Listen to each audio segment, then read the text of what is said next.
This is Listening with Franklin Livingston, and our guest is Ethan Raysor. Okay, so explain to me more this idea that you mentioned that it was easier, or maybe you were drawn to ballet because it had the same kind of structure you had at home. Mhm. So still there was some sort of familiarity Yeah, with the whole situation. it felt comfortable, like not in like a truly comfortable way, but like in a habitually comfortable way, you know? Um, I think when uh people go through trauma, how they process it is very important to how they learn how to grow from it or they learn how to stay in it. Um, I think a little bit of why ballet and the pursuance of classical ballet as a career was so appealing to me was because it felt so comfortable to me. Like most people would never think, oh, let me stay very skinny and watch everything that I eat and have everyone grade me all the time by just looking at me and looking at myself for hours on day in a mirror and never really having a social life beyond the people that I dance with and never having normal toenails and like the whole list of what it is to be a ballet dancer in today's time. Most people wouldn't look at that and be like, yes, I want to do that. Like they would think, oh, that sounds not fun. And yeah, it those parts weren't fun. And yes, I did have to deal with a lot of preoccupations with my own weight and um being told that I was perfect when I knew I wasn't eating. And Because the, sorry to interrupt, but perfection over there, or being perfect, had a different, connotation. right? Skinnier was perfect. Yeah, skinnier was perfect, thinner, not in an unhealthy way, as it was always quoted to me, but Okay. what is a healthy way to be skinny? Like what does that look like? Because I've yet to see someone who is truly thin get complimented on how thin they are without it also being a double-edged sword of are they eating? What I saw them only eat a grape for breakfast or something. Like Right, there's yeah. always that double entendre when people's weight comes into their art. And I think in my experience, always having to be the perfect kid and the normal kid, um, engendered me to want to be perfect for ballet too. And if I was being told I was perfect, then that's perfect. I'm going to stay at that perfect little spot and never move from it. And um And this developmental uh, habit or understanding was the root cause of your childhood, the way you were raised. yeah, absolutely, because I was always pressured to be perfect.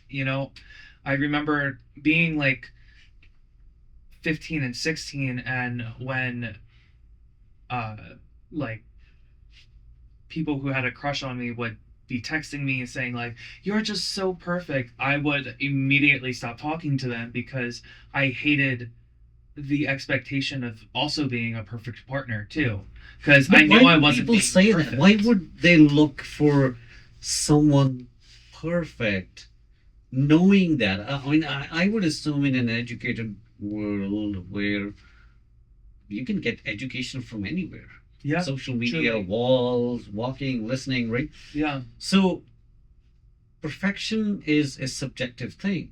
So absolutely. why would people say you're so perfect? I What do they mean by that? And how would you say more about that? yeah, that was the great question of my teenhood and adolescence was what does any of that mean? Because one person's perfect is another person's you're not doing well enough, is another person's you're too lazy, or is another person's you're too fat or you're too skinny, or you're too gay or you're not gay enough. And it's like, what am I then? What if I'm always looking for the external validation of other people to tell me that I'm perfect and that I don't need to change? Then why am I searching for that? Like, what is it that is forcing me to like constantly have to have this battle between myself and the expectation of being perfect, you know? Um, and I absolutely struggled with that all throughout my 20s, even because it was a like snowball effect, you know? Like it started when I was a kid, but it went through all of my teenhood and then went into my early 20s. And when I stopped getting roles unexpectedly from the company director, he literally took a role that I had had 3 years in a row away from me, blamed my partner, and then to my partner, he blamed me. Neither one of us were injured, but he told both of us that each other was injured and told the rest of the company that both of us were injured. But we both had to still perform in the Nutcracker anyway. So, like, why couldn't we do the leads, but then also why did we have to do other things in your show if we were so injured that we couldn't do the leads? And because you were not perfect right anymore. Yeah, I wasn't the young spry 18-year-old or 21-year-old that he put in my spot. And I had a really hard time accepting that because I already was realizing my own age at that point. As a ballet dancer, you do start feeling your age very, very quickly. So what you learned was that one of the things that makes, I was going to say constitute, perfection in the ballet world is age. Right? Yep. So when your crushes, if there's a word, Yeah. plural, Yeah. crushes. Yeah. Yeah, I just made it up if there's no such word. So if there's like your crush, when they text you and say you're so perfect, what are they talking about, right? Right. Maybe your youth, and Yeah. they know it's not gonna remain there, right? Exactly. And that's why relationships, like both of you were talking about, like divorce rate high and all that. Yeah. Right. And because if we develop an idea that, oh my God, this thing will remain like this Yep. forever, no, it'll break apart. Yep. You know, it's not gonna remain And it's like going to this. change shape. And like you have to be okay with the fact that it changes shape and not reminisce of, oh, I wish it were that way again. Like I'm never going to be 16 years old again. I'm never going to have the same technical ability that I had when I was 16, but I can guarantee you my technical ability now is a lot better than when I was 16. And like my ability to carry myself is better than when I was 16. My emotional capacity is better when I was 16. My artistic expression is better than when I was 16. But the fact that people just want to focus on the fact that, oh, you're not this young person anymore, so why are you still here? That's correct. Yeah, exactly. Why are you still taking up a spot that somebody else will want? Okay, then I'll take myself out of that spot. And there was one point that year that I chose to leave the company that the assistant director said to the whole room, it wasn't pointed directly at me by name, but the eye contact was fiercely made in my direction, and the person that was standing next to me, who also retired that year, that if we don't want to be there, that we're just wasting their time, and hundreds of other people would love to have the opportunity to do the ballets that we're doing. So don't waste your time. Don't waste our time. Your time is precious and you just don't see it yet. And I used to, right when I was like going through the retirement stage, I took that to heart in a very hypercritical way, that like I'm never going to be as good as I once was, kind of thing. But as I've gotten older, I realized that she was right. I'm my time is limited, and what I have to give has to come from within without expectation of getting anything else in return. Like, I shouldn't be doing arts just so that I can get applause and validation from someone, because I'm never going to get the kind of reverence that I'm giving. Like, I'm giving so much of myself out as a young person. I can't expect that same return as I get older, especially in an art form that doesn't respect older people and older dancers. So, in a way, she did me one of the best services of my career, because she gave me the ability to use the door again and like to open a new door. Though one door was closing, I got to open so many new doors now and put my art out there in so many other formats that I'm so proud about now, that I never would have even imagined doing if I stayed dancing until the very bitter end. Yeah, I do like to leave the party when the party's high, but at the same token, leaving the party when it was high then has allowed me to go to other parties now. And I think that's what the bigger takeaway is That's great. for me. That's great. Um, I'm really excited to start doing more acting now. I recently was in a background spot for Happy Gilmore 2 in October, and then I was in a psychology study in November at Brandeis University, where a PhD student was filming her dissertation of actors portraying multiple kinds of scenes, both uh, neutral expression and emotion and more intense expression and emotion. And they were all a minute and 15 seconds each. And what the study does is it tests the viewer's um, empathy as they're watching the scene play out. So they have to, as they watch each video, score how they felt on a range while watching the video, and then how those feelings were portrayed in them after watching the video. We also did, as part of that project, a bunch of procedure-esque type photos where there were just like pictures of my arm, but then pictures of my arm with bruises on them, or pictures of my hands in like grasping shape, and then pictures of my hands with pieces of glass and fake blood covered in them. So they can also see how their emotional intensity changes between each one of the photos and how that is portrayed, ultimately testing people's ability to see through racial inequality. That was one of the main parts of the test, is that there's a group of white actors and a group of African American actors.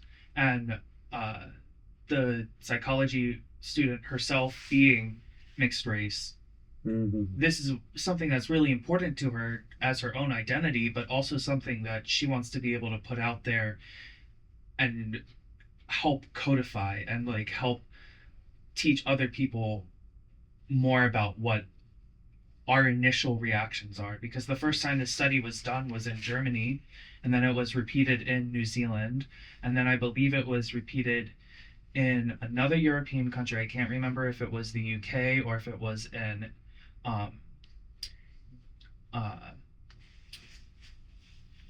like Denmark, or like the Amsterdam kind of area. Netherlands. Yeah, the Netherlands.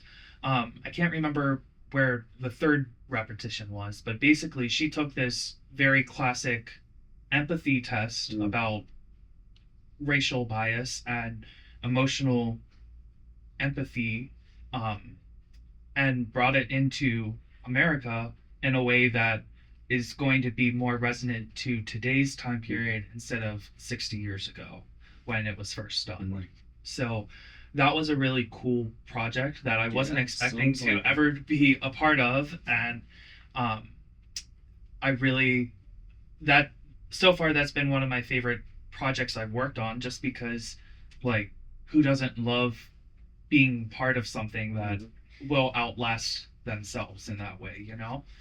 Um, and being a science person, like, that kind of stuff just, like, invigorates me just as much as art invigorates me. In December, I was in another uh, background role for a science fiction thriller movie called Serena. They recently just made the IMDb page for it, and it's kind of like an AI thriller where there's an AI robot that lacks empathy. Big theme throughout all my stuff is empathy, apparently, but it was really cool to, within like a 48-hour period, go from having no work the next day to having a whole shoot and like having to go into the city and get it all done. And right before the holidays, it was just like a Wow, yeah. fun, like Crazy busy special, season. yeah, Yeah. time to do that. Now I'm preparing for a feature film that I'm going to be a supporting role in, that starts shooting on the 22nd of this month. So Wow. Best of luck. thank you. Very soon. I've really been focused on getting myself out there on online casting platforms, because I don't have an agent yet. I'm really working on being my own agent, which in some ways is more fulfilling because I'm not relying on somebody else to do the work for me. Right. And I think that's going to be a large reason and why I continue to get casted and then eventually get an agent, is because I am putting in the work after taking 5 years off from performing at all and just jumping right back into it, no holds barred, and not not worrying about what the outcome is and just doing it so that I can do it again and be in love with my art the same way I used to be. It's a very special thing to me, for me, and something that really resonates deeply with me, because I felt like I had that part taken away from me a few times. Mhm. And now, after going through therapy and after understanding myself and understanding who I am more as a person and knowing how to put myself out there, I'm able to do that in a way that is healthy for me, Mm. and not just grabbing as much attention as I can and hoping that it fills a void that I had to fill myself. So I know we talked a lot about like my childhood and like how I grew up, especially throughout faith-based religion communities, and how being neurodivergent shaped a lot of that, especially because I wasn't um, necessarily the textbook example Mm. of what an ADHD kid presents themselves as. Um, I I feel so much like better that I can like say these things and actually get them out into something coherent, because a lot of this has just been well up inside of me in ways that I could never express before. So like just even having a platform to talk about it on has helped me, and just getting to do it today is an amazing experience for me. Um and also like relaying how ballet tied into that, and how it's been a huge part of who I am, but also not the only defining factor of me, has been a really big thing for me as I've gotten older, because I had to give that up eventually. It wasn't going to be something I could always do, and I didn't want to be the old ballet teacher that could barely stand up tapping kids with a stick. Love my former ballet teacher, may he rest in peace. But like I didn't want to be him. I wanted to be able to still have kids. I wanted to be able to still have a life and have a vibrant family that reflected me, as well as my now husband, and be able to have kids and play with them, not be like, oh yes, dad who looks young is still unable to run and play without busting a hip or shattering a knee or something like that. You know, like I wanted to be able to be there for my kids as much as I wanted my parents to be there for me when I was younger.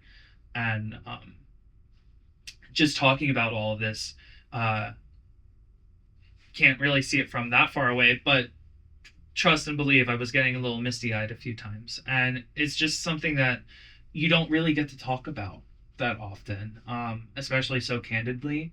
Um, and as a performer, that's not always the first thing people want to know about. You know, they want to know about what projects you're doing and what you love and what you hate and what gives you the most inspiration. But at the end of the day, some of the things that gives you the most inspiration is who you are and like defining that for yourself first and foremost.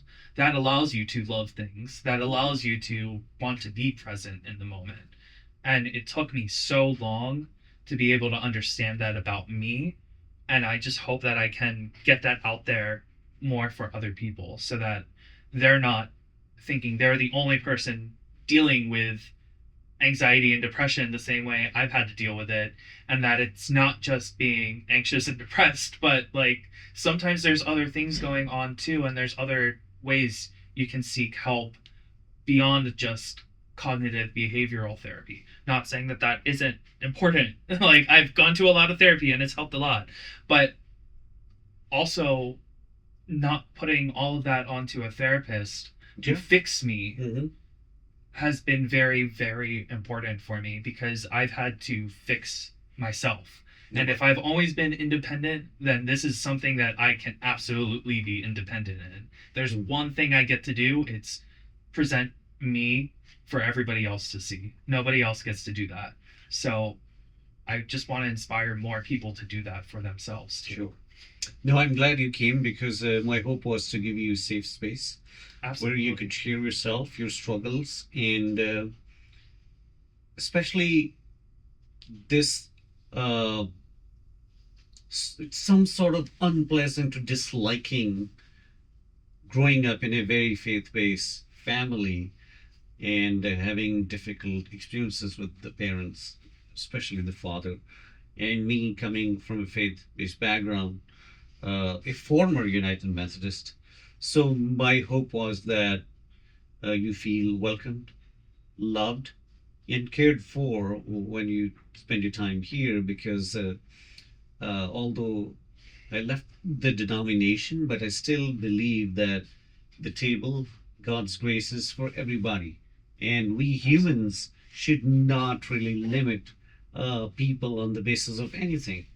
And we already talked about how it has happened. It's happening within our communities, which is sad because our job is to extend God's love through ourselves, through our communities, through our individual presence, unconditionally.